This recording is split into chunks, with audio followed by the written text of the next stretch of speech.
Olivier Cotte, bonjour. Bonjour. Les DNA participent à nouveau cette année à l'opération Mon Journal offert. Alors à qui s'adresse cette opération? Alors cette opération s'adresse aux jeunes de 18 à 24 ans qui résident en France métropolitaine en ce qui concerne les DNA. Et bien sûr, notre cœur de cible, c'est l'Alsace. Alors qu'est-ce qu'ils ont à y gagner, ces jeunes? Alors ils peuvent s'abonner au DNA une fois par semaine. Ils peuvent choisir entre le journal du mercredi et celui du jeudi, afin de s'informer le mercredi par exemple de tous les horaires de cinéma ou le jeudi de toutes les sorties qu'il y a à faire pour le week-end suivant.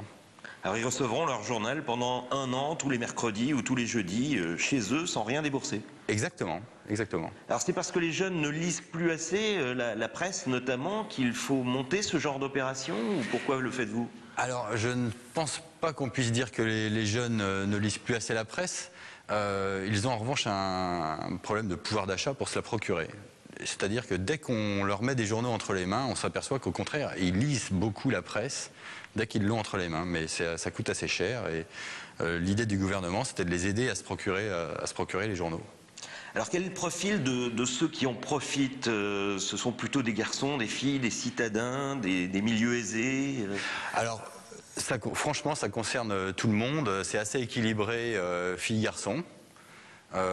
Citadins ou pas citadins, en fait, on ne peut pas dire qu'il y ait vraiment de distinction. Bien sûr, on a plus de gens dans les villes, mais parce qu'au départ, les villes sont plus habitées, mais on a aussi toute personne qui habite n'importe où, en ville, en campagne, peut s'abonner.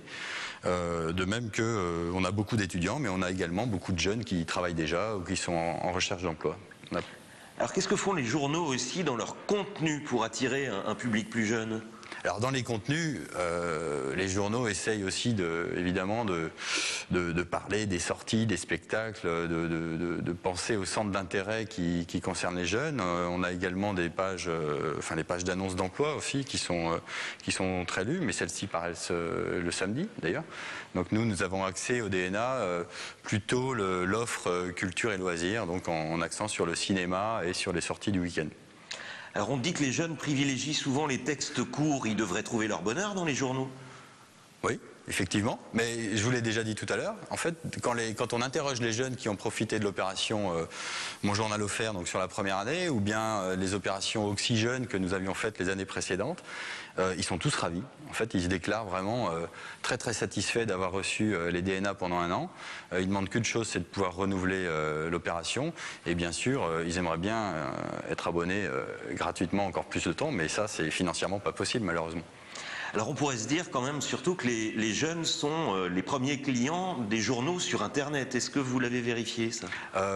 Non, ce ne sont pas les premiers clients des journaux sur Internet. Ce sont des clients des journaux sur Internet. Mais en fait, sur Internet, on est lu vraiment par toutes les tranches d'âge.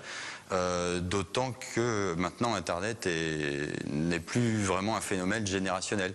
On a des tas de seniors qui sont équipés d'Internet et qui nous lisent avec assiduité aussi sur Internet. Ce n'est pas un phénomène spécifique aux jeunes. Olivier Cotte, merci. Merci.